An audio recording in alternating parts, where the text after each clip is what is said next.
आप सभी से अनुरोध है कि यदि आप इन वीडियोस को लाइक, शेयर या सब्सक्राइब नहीं भी कर सकते तो इन्हें पूरा अवश्य सुनें और लाभान्वित हों। गंधर्वों से पराजित होकर तथा पांडवों से सहायता लेकर अपने आप को छुड़ाने में समर्थ हुआ दुर्योधन अत्यधिक लज्जित था। क्या इससे उसका पांडवों के प्रति कुछ विचार बदला? जानते हैं इस अध्याय में। संपूर्ण महाभारत कथा। जन्मेजय बोले, मुने, दुर्योधन को शत्रुओं ने जीता और बांध लिया। फिर महात्मा पांडवों ने गंधर्वों के साथ युद्ध करके उसे छुड़ाया। ऐसी दशा में उस अभिमानी और दुरात्मा दुर्योधन का हस्तिनापुर में प्रवेश करना मुझे तो अत्यंत कठिन प्रतीत होता है, क्योंकि वह अपने शौर्य के विषय में बहुत डींग हाँगा करता था, घमंड में भरा रहता था और सदा गर्व के मद में चूर रहा करता था। उसने अपने पौरुष और उदारता द्वारा सदा पांडवों का अपमान ही किया था। पापी दुर्योधन सदा अहंकार की ही बातें करता था। पांडवों की सहायता से मेरे जीवन की रक्षा हुई, यह सोचकर तो वह लज्जित हो गया होगा। उसका हृदय शोक से व्याकुल हो उठा होगा। वैशंपायन जी, ऐसी स्थिति में उसने अपनी राजधानी में कैसे प्रवेश किया, यह विस्तार पूर्वक कहिए। वैशंपायन जी बोले, राजन, धर्मराज से विदा होकर धृतराष्ट्रपुत्र दुर्योधन लज्जा से मुंह नीचे किए अत्यंत दुखी और खिन्न होकर वहां से चल दिया। राजा दुर्योधन की बुद्धि शोक से मारी गई थी। वह अपने अपमान पर विचार करता हुआ चतुरंगिनी सेना के साथ नगर की ओर चल पड़ा। रास्ते में एक ऐसा स्थान मिला जहां घास और जल की सुविधा थी। दुर्योधन अपने वाहनों को वहीं छोड़कर एक सुंदर एवं रमणीय भूमार्ग में अपनी रुचि के अनुसार ठहर गया। हाथी, घोड़े, रथ और पैदल सैनिकों को भी उसने यथास्थान ठहरने की आज्ञा दे दी।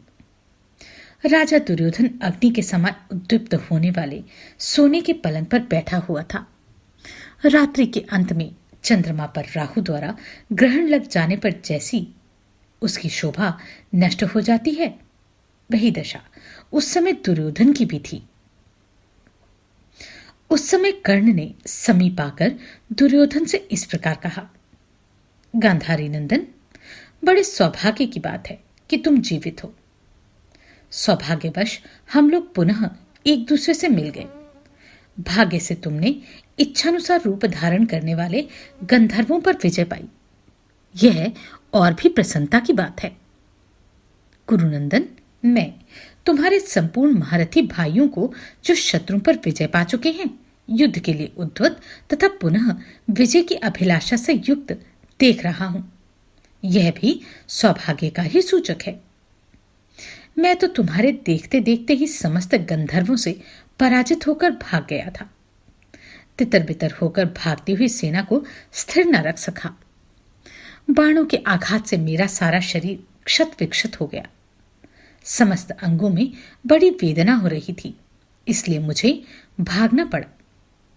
भारत, तुम लोग जो उस अमानुषिक युद्ध से छूटकर वहां स्त्री, सेना और वाहनों सहित सकुशल तथा क्षति से रहित दिखाई देते हो, यह बात मुझे बड़ी अद्भुत जान पड़ती है। भरत नंदन, महाराज, इस युद्ध में भाइयों सहित तुमने जो पराक्रम कर दिखाया है, उसे करने वाला दूसरा कोई पुरुष इस संसार में नहीं है। वैशंपायन जी कहते हैं, राजन, कर्ण के ऐसा कहने पर राजा दुर्योधन उस समय अश्रु गदगद वाणी द्वारा अंगराज से इस प्रकार बोले, राधानंदन, तुम सब बातें जानते नहीं हो, इसी से मैं तुम्हारे इस कथन को बुरा नहीं मानता। तुम समझते हो कि मैंने अपने शत्रुभूत गंधर्वों को अपने ही पराक्रम से हराया है, परंतु ऐसी बात नहीं है। महाबाहो, मेरे भाइयों ने मेरे साथ रहकर गंधर्वों के साथ बहुत देर तक युद्ध किया। उसमें दोनों पक्ष के बहुत से सैनिक मारे गए। परंतु जब माया के कारण अधिक शक्तिशाली शूरवीर गंधर्व आकाश में खड़े होकर युद्ध करने लगे, तब उनके साथ हम लोगों का युद्ध समान स्थिति में नहीं रह गया। युद्ध में हमारी पराजय हुई। हम सेवक, सचिव, पुत्र, स्त्री, सेना तथा सवारियों सहित बंदी बना लिए गए। फिर गंधर्व हमें ऊंचे आकाश मार्ग से ले चले। उस समय हम लोग अत्यंत दुखी हो रहे थे। तदनंतर हमारे कुछ सैनिक और महारथी मंत्रियों ने अत्यंत दीन हो शरणदाता पांडवों के पास जाकर कहा, कुंती कुमारों, ये धृतराष्ट्र पुत्र राजा दुर्योधन अपने भाइयों, मंत्रियों तथा स्त्रियों के साथ यहां आए थे। इन्हें गंधर्वगण आकाश मार्ग से हर कर लिए जाते हैं। आप लोगों का कल्याण हो। रानियों सहित महाराज को छुड़ाइए। कहीं ऐसा न हो कि कुरुकुल की स्त्रियों का तिरस्कार हो जाए। उनके ऐसा कहने पर ज्येष्ठ पांडुपुत्र धर्मात्मा युधिष्ठिर ने अन्य सब पांडवों को मनाकर हम सब लोगों को छुड़ाने के लिए आज्ञा दी। तदनंतर पुरुष सिंह महारथी पांडव उस स्थान पर आकर समर्थ होते हुए भी गंधर्वों से सांत्वनापूर्ण शब्दों में हमें छुड़ाने के लिए याचना करने लगे। उनके समझाने बुझाने पर भी जब आकाशचारी वीर गंधर्व हमें न छोड़ सके और बादलों की भांति गरजने लगे, तब अर्जुन, भीम तथा उत्कट बलशाली नकुल सहदेव ने उन असंख्य गंधर्वों की लक्ष्य करके बाणों की वर्षा आरंभ कर दी। फिर तो सारे गंधर्व रणभूमि छोड़कर आकाश में उड़ गए और मन ही मन आनंद का अनुभव करते हुए हम दीन दुखियों को और अपनी ओर घसीटने लगे। इसी समय हमने देखा चारों ओर बाणों का जाल सा बन गया और उससे विशिष्ट हो अर्जुन अलौकिक अस्त्रों की वर्षा कर रहे हैं। पांडुनंदन अर्जुन ने अपने तीखे बाणों से समस्त दिशाओं को आच्छादित कर दिया था। यह देखकर उनके सखा चित्रसेन ने अपने आप को उनके सामने प्रकट कर दिया। फिर तो चित्रसेन और अर्जुन दोनों एक दूसरे से मिले और कुशल मंगल तथा स्वास्थ्य का समाचार पूछने लगे। दोनों ने एक दूसरे से मिलकर अपना कवच उतार दिया। फिर समस्त वीर गंधर्व पांडवों के साथ मिलकर एक हो गए। तत्पश्चात चित्रसेन और धनंजय ने एक दूसरे का आदर सत्कार किया। कर्ण चित्रसेन से मिलकर उस समय शूर वीरों का संहार करने वाले अर्जुन ने हंसते हुए यह शुरोचित वचन कहे, वीर गंधर्व श्रेष्ठ, तुम्हें मेरे इन भाइयों को मुक्त कर देना चाहिए। पांडवों की जीते जी ये इस प्रकार अपमान सहन करने योग्य नहीं है। कर्ण, महात्मा पांडुनंदन अर्जुन ऐसा कहने पर गंधर्व ने यह बात कह दी जिसके लिए सलाह करके हम लोग घर से चले थे। उसने बताया कि एक कौरव सुख से वंचित हुए पांडवों और द्रौपदी की दुर्दशा देखने के लिए आए थे। जिस समय गंधर्व उपर्युक्त बात कह रहा था, उस समय मैं अत्यंत लज्जित हो गया। मेरी इच्छा हुई कि धरती फटे और मैं उसमें समा जाऊं। तत्पश्चात गंधर्वों ने पांडवों के साथ युधिष्ठिर के पास आकर हम लोगों की दुर्मंत्रणा आदि बातें उन्हें बताई और हमें उनके सुपुर्द कर दिया। उस समय हम सब लोग बंधे हुए थे। स्त्रियों के सामने में दीन भाव से बंधकर शत्रुओं के वश में पड़ गया और उसी दशा में युधिष्ठिर को अर्पित किया गया। इससे बढ़कर दुख की बात और क्या हो सकती है। जिनका मैंने सदा तिरस्कार किया और जिनका मैं सर्वदा शत्रु बना रहा, उन्हीं लोगों ने मुझ दुर्बुद्धि को शत्रुओं के बंधन से छुड़ाया और उन्होंने ही मुझे जीवन दान दिया। वीर, यदि मैं उस महायुद्ध में मारा गया होता तो यह मेरे लिए कल्याणकारी होता, परंतु इस दशा में जीवित रहना कदापि अच्छा नहीं। गंधर्व के हाथ से मारे जाने पर इस भूमंडल में मेरा यश विख्यात हो जाता और इंद्रलोक में मुझे अक्षय पुण्य धाम प्राप्त होता। नरश्रेष्ठ वीरों, अब मैंने जो निश्चय किया है उसे सुनो। मैं यहां आमरण अनशन करूंगा। तुम सब लोग घर लौट जाओ। मेरे सब भाई आज अपनी राजधानी को चले जाएं। कर्ण आदि मेरे मित्र तथा बांधवगण भी दुशासन को आगे करके आज ही हस्तिनापुर को लौट जाएं।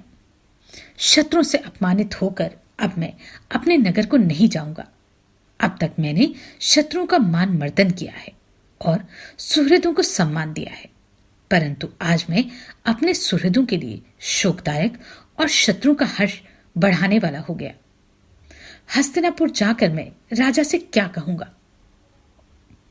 भीष्म, द्रोण, कृपाचार्य, अश्वत्थामा, विदुर, संजय, भालिक, भूरिश्रवा तथा अन्य जो वृद्ध पुरुषों के लिए आदरणीय महामनुष्य हैं, वे तथा ब्राह्मण, प्रमुख वैश्यगण तथा उदासीन वृत्ति वाले लोग मुझसे क्या कहेंगे और मैं उन्हें क्या उत्तर दूंगा? मैं पराक्रम करके शत्रुओं के मस्तक तथा छाती पर खड़ा हो गया था, परंतु अब अपने ही दोष से नीचे गिर गया। ऐसी दशा में उन आदरणीय पुरुषों से मैं किस प्रकार वार्तालाप करूंगा? उद्दंड मनुष्य लक्ष्मी, विद्या तथा ऐश्वर्य को पाकर भी दीर्घकाल तक कल्याणमय पद पर प्रतिष्ठित नहीं रह पाते, जैसे मैं मद और अहंकार में चूर होकर अपनी प्रतिष्ठा खो बैठा। अहो, यह कुकर्म मेरे योग्य नहीं था। मुझ दुर्बुद्धि ने स्वयं ही मोहवश दुखदायक दुष्कर्म कर डाला, जिससे गंधर्वों का बंदी हो जाने का कारण मेरा जीवन संदिग्ध हो गया। इसलिए मैं अवश्य आमरण उपवास करूंगा। अब जीवित नहीं रह सकूंगा। जिसका शत्रु ने संकट से उद्धार किया हो, ऐसा कौन विचारशील पुरुष जीवित रहना चाहेगा? शत्रुओं ने मेरी हंसी उड़ाई। मुझे अपने पौरुष का अभिमान था, किंतु यहां मैं कोई पुरुषार्थ न दिखा सका। पराक्रमी पांडवों ने अवहेलनापूर्ण दृष्टि से मुझे देखा। ऐसी दशा में मुझे इस जीवन से विरक्ति हो गई है। वैशंपायन जी कहते हैं, जन्मेजय इस प्रकार चिंतामग्न हुए दुर्योधन ने दुशासन से कहा, भरत नंदन दुशासन, मेरी यह बात सुनो। मैं तुम्हारा राज्याभिषेक करता हूं। तुम मेरे दिए हुए इस राज्य को ग्रहण करो और राजा बनो। कर्ण और शकुनी की सहायता से सुरक्षित एवं धन धान्य से समृद्ध इस पृथ्वी का शासन करो। जैसे इंद्र मरुदगणों की रक्षा करते हैं, उसी प्रकार तुम अपने अन्य भाइयों का विश्वास पूर्वक पालन करना। जैसे देवता इंद्र के आश्रित रहकर जीवन निर्वाह करते हैं, उसी प्रकार तुम्हारे बांधवजन भी तुम्हारा आश्रय लेकर जीविका चलाएं। प्रमाद छोड़कर सदा ब्राह्मणों की जीविका की व्यवस्था ही एवं उनकी रक्षा करना। बंधुओं तथा सुहृदों को सदैव सहारा देते रहना। जैसे भगवान विष्णु देवताओं पर कृपा दृष्टि रखते हैं, उसी प्रकार तुम भी अपने कुटुंबीजनों की देखभाल करते रहना और गुरुजनों का सदैव पालन करना। अच्छा, अब जाओ और समस्त सुहृदों का आनंद बढ़ाते तथा शत्रुओं की भर्त्सना करते हुए अपनी अधिकृत भूमि की रक्षा करो। ऐसा कहकर दुर्योधन ने दुशासन को गले से लगा लिया और गदगद कंठ से कहा, जाओ। दुर्योधन की यह बात सुनकर दुशासन का गला भर आया। वह अत्यंत दुख से आतुर हो दीन भाव से हाथ जोड़कर अपने बड़े भाई के चरणों में गिर पड़ा और गदगद वाणी में व्यथित चित्त से इस प्रकार बोला, भैया आप प्रसन्न हो। ऐसा कहकर वह धरती पर लौट गया और दुख से कातर हो दुर्योधन के दोनों चरणों में अपने नेत्रों का अश्रुजल जड़ाता हुआ नरश्रेष्ठ दुशासन यूं बोला, नहीं, ऐसा नहीं होगा।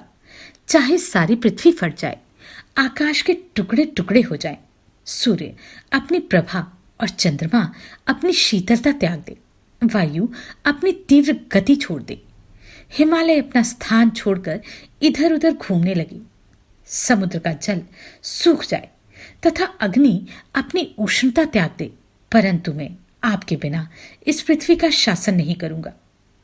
राजन, अब आप प्रसन्न हो जाइए, प्रसन्न हो जाइए। इस अंतिम वाक्य को दुशासन ने बार बार दोहराया और इस प्रकार कहा, भैया आप ही हमारे कुल में 100 वर्षों तक राजा बने रहेंगे। जन्मेजय ऐसा कहकर दुशासन अपने बड़े भाई के माननीय चरणों को पकड़कर फूट फूट कर रोने लगा। दुशासन और दुर्योधन को इस प्रकार दुखी होते देख कर्ण के मन में बड़ी व्यथा हुई। उसने निकट जाकर उन दोनों से कहा, कुरुकुल के श्रेष्ठ वीरों, तुम दोनों कैसी मूर्खता भरी बातें कर रहे हो? इतना विषाद क्यों कर रहे हो? शोक में डूबे रहने से किसी मनुष्य का शोक कभी निवृत्त नहीं होता। जब शोक करने वाले का शोक उस पर आए हुए संकट को टाल नहीं सकता, तब उसमें क्या सामर्थ्य है? यह तुम दोनों भाई शोक करके प्रत्यक्ष देख रहे हो। अतः धैर्य धारण करो। शोक करके तो शत्रुओं का हर्ष ही बढ़ाओगे। राजन, पांडवों ने गंधर्वों के हाथ से तुम्हें छुड़ाकर अपने कर्तव्य का ही पालन किया है। राजा के राज्य में रहने वालों को सदा ही उसका प्रिय करना चाहिए। तुमसे सुरक्षित होकर वे यहां निश्चिंतता पूर्वक निवास कर रहे हैं।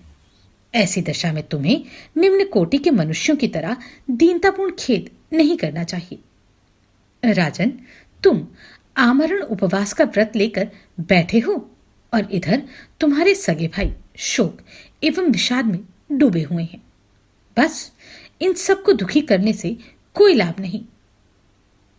तुम्हारा भला हो, उठो, चलो और अपने भाइयों को आश्वासन दो। राजन, आज तुम जो यहां इतनी लघुता का अनुभव कर रहे हो, इसका कोई कारण मेरी समझ में नहीं आता। शत्रुनाशक वीर, यदि एक बार शत्रुओं के वश में पड़ जाने पर पांडवों ने तुम्हें छुड़ाया है, तो इसमें कौन अद्भुत बात हो गई? कुरुश्रेष्ठ, जो राजकीय सेना में रहकर जीविका चलाते हैं तथा राजा के राज्य में निवास करते हैं, वे ज्ञात हों या अज्ञात, उनका कर्तव्य है कि वे सदा राजा का प्रिय करें। प्राय देखा जाता है कि प्रधान पुरुष लड़ते लड़ते शत्रुओं की सेना को व्याकुल कर देते हैं। फिर उसी युद्ध में वे बंदी बना लिए जाते हैं और साधारण सैनिकों की सहायता से छूट भी जाते हैं। जो मनुष्य सेनाजीवी है अथवा राजा के राज्य में निवास करते हैं, उन सबको मिलकर अपने राजा के हित के लिए यथोचित प्रयत्न करना चाहिए। राजन, यदि तुम्हारे राज्य में निवास करने वाले पांडवों ने इसी नीति के अनुसार दैववश तुम्हें शत्रुओं के हाथ से छुड़ा दिया, तो इसमें खेद करने की क्या बात है? राजन, आप श्रेष्ठ नरेश हैं और अपनी सेना के साथ वन में पधारे हैं। ऐसी दशा में यहां रहने वाले पांडव यदि आपके पीछे पीछे न चलते, आपकी सहायता न करते, तो यह उनके लिए अच्छी बात न होती। पांडव शौर्य संपन्न, बलवान तथा युद्ध में पीठ न दिखाने वाले हैं। वे आपके दास तो बहुत पहले ही हो चुके हैं, अतः उन्हें आपका सहायक होना ही चाहिए। पांडवों के पास जितने रत्न थे, उन सब का उपभोग आज तुम ही कर रहे हो। तथापि देखो, पांडव कितने धैर्यवान हैं कि उन्होंने अभी अमरण अनशन नहीं किया। अतः महाबाहो, तुम्हारे इस प्रकार विषाद करने से कोई लाभ नहीं। राजन, उठो, तुम्हारा कल्याण हो। अब यहां अधिक विलंब नहीं करना चाहिए। नरेश्वर, राजा के राज्य में निवास करने वाले लोगों को अवश्य ही उसके प्रिय कार्य करने चाहिए। अतः इसके लिए पछताने या विलाप करने की क्या बात है? शत्रुओं का मान मर्दन करने वाले महाराज, यदि तुम मेरी यह बात नहीं मानोगे, तो मैं भी तुम्हारे चरणों की सेवा करता हुआ यहीं रह जाऊंगा। नरश्रेष्ठ, तुमसे अलग होकर मैं जीवित नहीं रहना चाहता। राजन, आमरण अर्शन के लिए बैठ जाने पर तुम समस्त राजाओं के उपहास पात्र हो जाओगे। वैशंपायन जी कहते हैं, राजन, कर्ण के ऐसा कहने पर राजा दुर्योधन ने स्वर्गलोक में ही जाने का निश्चय करके उस समय उठने का विचार नहीं किया। वैशंपायन जी कहते हैं, राजन, तदनंतर अमर्ष में भरकर आमरण उपवास के लिए बैठे हुए राजा दुर्योधन को सांत्वना देते हुए सुबलपुत्र शकुनी ने कहा, कुरुनंदन, कर्ण ने बहुत अच्छी बात कही है, जो तुमने सुनी ही है। मैंने पांडवों से तुम्हारे लिए जिस समृद्धिशालिनी राजलक्ष्मी का अपहरण किया है, तुम उससे मोहवश क्यों त्याग रहे हो? नरेश्वर, तुम अपनी अल्पबुद्धि के कारण ही आज प्राण त्याग करने को उतारू हो गए हो। अथवा मैं समझता हूं कि तुमने किसी वृद्ध पुरुषों का सेवन नहीं किया है। जो मनुष्य सहसा उत्पन्न हुए हर्ष अथवा शोक पर नियंत्रण नहीं रखता, वह राजलक्ष्मी को पाकर भी उसी प्रकार नष्ट हो जाता है जैसे मिट्टी का कच्चा बर्तन पानी में गल जाता है। जो राजा अत्यंत डरपोक, बहुत कायर, दीर्घसूत्री अर्थात आलसी, प्रमादी और दुर्व्यसनवश विषयों में फंसा होता है, उसे प्रजा अपना स्वामी नहीं स्वीकार करती। पांडवों ने तुम्हारा सत्कार किया है तो तुम्हें शोक हो रहा है। इसके विपरीत यदि उन्होंने तिरस्कार किया होता तो न जाने तुम्हारी कैसी दशा हो जाती। कुंती कुमारों ने जो सद्व्यवहार किया उसे तुम शोक का आश्रय लेकर नष्ट न कर दो। राजेंद्र, जहां तुम्हें हर्ष मनाना है और पांडवों का सत्कार करना चाहिए था, वहां तुम शोक कर रहे हो। तुम्हारा यह व्यवहार तो उल्टा ही है। अतः मन में प्रसन्नता लाओ, शरीर का त्याग न करो। पांडवों ने तुम्हारे साथ जो सद्व्यवहार किया है उसे स्मरण करो और संतुष्ट होकर उनका राज्य उन्हें लौटा दो। ऐसा करके यश और धर्म के भागी बनो। मेरे इस प्रस्ताव को समझकर ऐसा ही करो, इससे तुम कृतज्ञ माने जाओगे। पांडवों के साथ उत्तम भाईचारे का बर्ताव करके उन्हें राज सिंहासन पर बिठा दो और उनका पैतृक राज्य उन्हें समर्पित कर दो। इससे तुम्हें सुख प्राप्त होगा। वैशंपायन जी कहते हैं, राजन, शकुनी का यह वचन सुनकर दुर्योधन ने अपने चरणों में पड़े हुए मलान मुख वाले भ्रातृभक्त शत्रुदमन वीर दुशासन की ओर देखकर अपनी सुंदर बाहों द्वारा उसे उठाया और प्रेम पूर्वक हृदय से लगाकर उसका मस्तक सूंघा। कर्ण और शकुनी की भी बातें सुनकर राजा दुर्योधन अत्यंत उदास हो गए और मन ही मन लज्जा से अभिभूत हो उसने बड़ी निराशा का अनुभव किया। सब सुहृदों के वचन सुनकर दुर्योधन ने उनसे कुपित हो इस प्रकार कहा, मुझे धर्म, धन, सुख, ऐश्वर्य, शासन और भोग किसी की भी आवश्यकता नहीं। तुम लोग मेरे निश्चय में बाधा न डालो, यहां से चले जाओ। आमरण अनशन करने के संबंध में मेरी बुद्धि का निश्चय अटल है।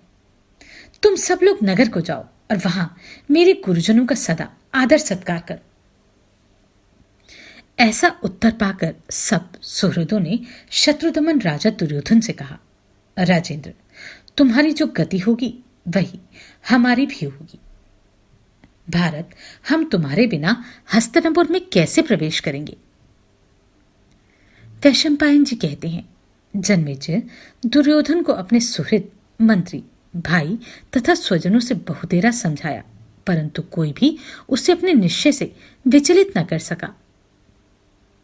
धृतराष्ट्र नृपश्रेष्ठ दुर्योधन अपने निश्चय पर अटल रहकर आचमन करके पवित्र हो पृथ्वी पर कुश का आसन बिछा कुश और वल्कल के वस्त्र धारण करके बैठे और स्वर्ग प्राप्ति की इच्छा से वाणी का संयम करके उपवास के उत्तम नियमों का पालन करने लगा। उस समय उसने मन के द्वारा मरने का ही निश्चय करके स्नान, भोजन आदि बाह्य क्रियाओं को सर्वथा त्याग दिया। दुर्योधन ने इस निश्चय को जानकर पातालवासी भयंकर दैत्यों और दानवों ने, जो पूर्व काल में देवताओं से पराजित हो चुके थे, मन ही मन विचार किया कि इस प्रकार दुर्योधन का प्राणांत होने से तो हमारा पक्ष ही नष्ट हो जाएगा। अतः उसे अपने पास बुलाने के लिए मंत्र विद्या में निपुण दैत्यों ने उस समय बृहस्पति और शुक्राचार्य के द्वारा वर्णित तथा अथर्ववेद में प्रतिपादित मंत्रों द्वारा आग्नि विस्तार साध्य यज्ञ कर्म का अनुष्ठान आरंभ किया और उपनिषद अर्थात आरण्यक में जो मंत्र जप से युक्त हवनादि क्रियाएं बताई गई हैं उनका भी संपादन किया। तब दृढ़ता पूर्वक व्रत का पालन करने वाले वेद वेदांगों के पारंगत विद्वान ब्राह्मण एकाग्रचित हो मंत्र उच्चारण पूर्वक प्रज्वलित अग्नि में घृत और खीर की आहुति देने लगे। राजन, कर्म की सिद्धि होने पर वहां यज्ञ कुंड से उस समय एक अत्यंत अद्भुत कृत्या जम्भाई लेती हुई प्रकट हुई और बोली, मैं क्या करूं? तब दैत्यों ने प्रसन्नचित होकर उससे कहा, तू प्रायोपवेशन करते हुए धृतराष्ट्रपुत्र राजा दुर्योधन को यहां ले आ। जो आज्ञा कहकर वे कृत्या तत्काल वहां से प्रस्थित हुई और पलक झपकते झपकते जहां राजा दुर्योधन था वहां पहुंच गई। फिर राजा को साथ ले 2 ही घड़ी में रसातल जा पहुंची और दानवों को उसके लाए जाने की सूचना दे दी। राजा दुर्योधन को लाया गया देख सब दानव रात में एकत्र हुए और उनके मन में प्रसन्नता भरी थी। नेत्र हर्षातिरेक से कुछ खिल उठे थे और उन्होंने दुर्योधन से अभिमानपूर्वक यह बात कही। आप सभी को कोटि कोटि साधुवाद। आपने इन वीडियोस को इतना प्रेम दिया। नमस्कार, मैं आभा शर्मा जावास। यदि आपको मेरा ये प्रयत्न सराहनीय लगा हो तो मुझे सब्सक्राइब करके प्रोत्साहित करें।